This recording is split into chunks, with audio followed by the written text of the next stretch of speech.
So, what if I told you that chasing profits with everything you've got is actually the worst way to build a profitable business?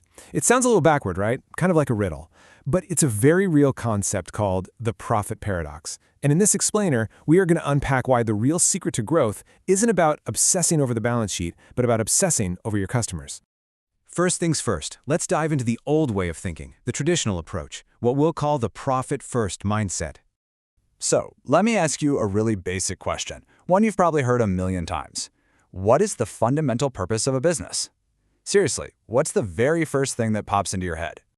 Yeah, for most of us, the answer is pretty simple, right? It's to maximize profit and revenue. I mean, that's what we're all taught. It's seen as the top of the mountain, the ultimate goal for any company.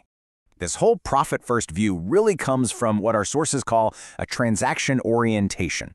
Think of it as an old-school business model that's laser-focused on one thing, getting the sale, right here, right now. Every single interaction is just a one-off chance to make as much money as possible in that moment. Okay, but here's where things get interesting. Is that relentless, kind of short-sighted focus on money actually the best way to, well, make money? Is chasing profit really the most profitable strategy? I think the answer is going to surprise you. Which brings us to section 2.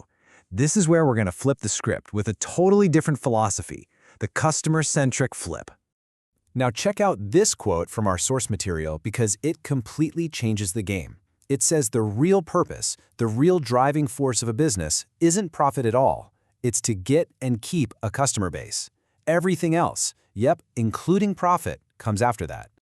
Now hold on. This isn't about charity. It's not about ignoring your own company's needs. It's all about something called dual value creation. It means you're creating value for your customer and for your company at the exact same time. It's a true win-win situation. And when you put them side by side, the difference is just stark. That old mindset was all about the transaction. Get the sale, move on to the next one. But this new mindset, it's all about the relationship. Building a long-term partnership where both you and the customer come out ahead. All right, section 3, the profitability paradox. Let's actually connect this customer-first idea to the cold, hard numbers. I mean, this is the million-dollar question, isn't it? How on earth does making customers happy actually lead to more profit on the bottom line? Well, let's take a look at the data. Okay, let's start with a really small number. What if you could get just 5% more of your customers to stick around? Just a tiny 5% bump in customer retention. It doesn't sound like it would change much, does it? Well, get this. That tiny 5% increase in retention can drive your company's profitability up by a jaw-dropping 35 to 85%. That is a massive, massive return. It just proves that the longer you can keep a customer, the more profitable that relationship becomes over time. And a huge reason for this comes down to one simple thing: money.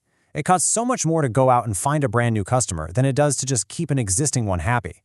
Our sources say it can be anywhere from 5 to 12 times more expensive. So focusing on retention isn't just a nice thing to do, it's literally the most cost-effective way to grow. And this quote just nails the whole paradox perfectly. When you shift your focus to giving customers amazing value and making them happy, you stop having to chase the money so hard.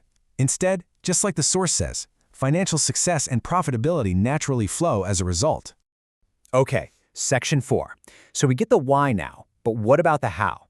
Let's talk about an actual framework you can use, your growth engine.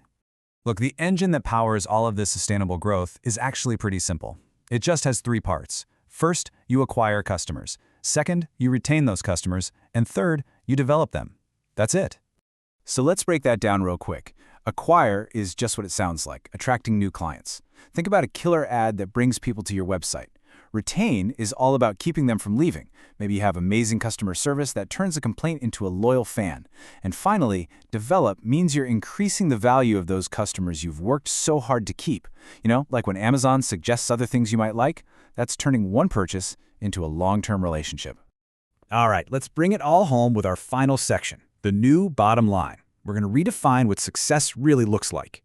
So, if the ultimate goal isn't just raw profit, then what is it? Our sources say the real goal is finding the ideal balance between an organization's investments and customer happiness. See, in this model, profit isn't the goal itself. It's the ultimate report card that tells you how well you're achieving that balance. So, what are the big things to remember from all this? First, profit is an outcome. It's a result of doing everything else right. It's not the goal. Second, keeping your customers is a massive profit multiplier.